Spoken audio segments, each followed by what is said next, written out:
So tell us the history of your business. Okay, we actually started in 1999. This was the dream of Chris Klum. She was a home health nurse, and she saw a need in people's homes. And the way it developed was her husband would hear her complain about the needs of people that were in their homes that were wanting to stay independent and couldn't. So he said, well, why don't you start your own business, Chris? And once you start your own business, maybe we can see where it develops from there. Well, she did start her own business, and it became so big that he looked at it and he said, you know, Chris, we should franchise this. And they did. And the unique thing about our office in particular is that we were the first franchised office of this baby that was born of Chris Klum and Jerry Klum. And they now have over 850 offices throughout the United States. We're also in Canada, Europe, Ireland. We're opening up Germany, and we're also in Australia. So we're really a big fish in the ocean. What separates you from others in your industry? Well, in the industry, we have a lot of the mom and pop that kind of spring up, and most of those are pretty good, and they have the right idea, and they've got the heart for it, but then there's no bonding, they're not insured. There's a lot of liability involved when someone hires someone privately like that. The other industries that we work with, like Home Instead, Visiting Angels, Right at Home, some of our competitors, we actually work together. Sometimes we'll get a 24-hour care, and none of us are really prepared for moms getting out of the hospital at noon, and they call us at 11 o'clock on the same day and want us to provide that. And a lot of times we just don't have the staffing for that. So we work with our competitors, only with the competitors that we feel are at the same level that we are as far as their training, making sure they have the correct liability insurance, making sure that they do the background checks for felonies, misdemeanor, credit report, driver record. We do a drug screen upon employment, and we will do ongoing drug screens throughout the time of their employment. So it's very important that we do that so that there's protection for the client. We also have ongoing training where the caregivers are trained during a 60-hour course, which is recognized by the Area Agency on Aging, and it comes out to be the same as a state-tested nurse's aide, but the only difference is they do not get a certificate that they can move on with. It's just for comfort keepers, so we have a captive audience with our caregivers. What are some of the services that you provide? Well, that's kind of a tough question. I guess it's easier for me to tell you the services we do not provide.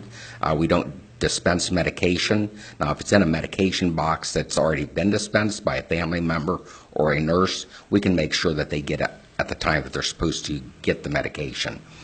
We don't stand on stools or chairs or do any outside work, but we work with people to help them stay independent in their own homes, help them with activities of daily living, such as bathing, feeding. We do the cooking, the cleaning, anything we can do to help the senior stay independent and remain independent in their own home. We can pretty much do everything. What is the value of your services to your clients? Well, I think the most valuable part is that they get to stay independent in their own homes. Going into a facility is sometimes a necessity, but if they can stay independent in their own home, it is not as expensive, it's not as traumatic.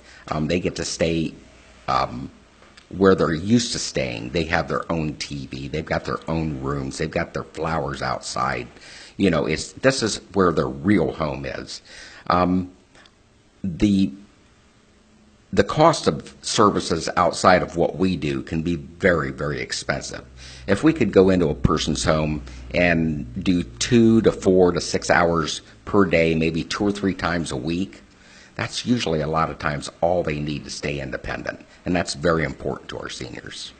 What are some of the employment opportunities that you have here? We're looking for a lot of caregivers. I mean, we have a lot of need, but we don't just hire anybody that comes in off the street. If somebody comes in and they're wearing pajama pants and they've got their children with them, you know, they're not really looking for a job opportunity. They're looking for maybe somebody's name to put on for unemployment. But when we do hire, it's very important that these people are teachable. Okay, we want someone that we can kind of mold into the caregiver that's going to have the caring heart that we expect all of our caregivers to have when they go in and take care of grandmothers and grandfathers and mothers and fathers, of people that just need to stay independent. How do your consultations work? The consultation that I do when I go into a home is one of the things I look at is I have to look at the client and see what their needs really are. We look at the home to make sure that there aren't any tripping hazards, that the bathroom is set up for someone that has the ability to get in and out of a tub, for instance. We custom design our program so that it fits the person and the needs that they may have. A lot of times we'll go into a home and the people are really afraid that we're going to take their life over, but we don't. What we do is we have what we call interactive caregiving. We don't go in and take someone's home over. If we're doing laundry, for instance, maybe they have a certain way they fold the towels, then we'll let them fold the towels, and we do some of the things that maybe they can't do. If people want to learn more information about your business, how can they do that? Well, the best way is to just give us a call, and our number is 419-229-1031. Another good way to get a hold of us or do research on Comfort Keepers is to find us on Facebook. We're Comfort Keepers of West Central Ohio, and we do serve Allen, Auglaize, Hardin, Van Wert, Mercer, and part of Putnam counties, or I'm sorry, Logan counties. And we're on Google. I mean, we're on all the social media pages. It's very easy to find us, and our location is listed in all those media. Thank you so much for your time. Oh, you're very welcome, and good luck with all of your endeavors. Thank you. I'm Leiahnni Smith reporting for Lima Digital Media Club.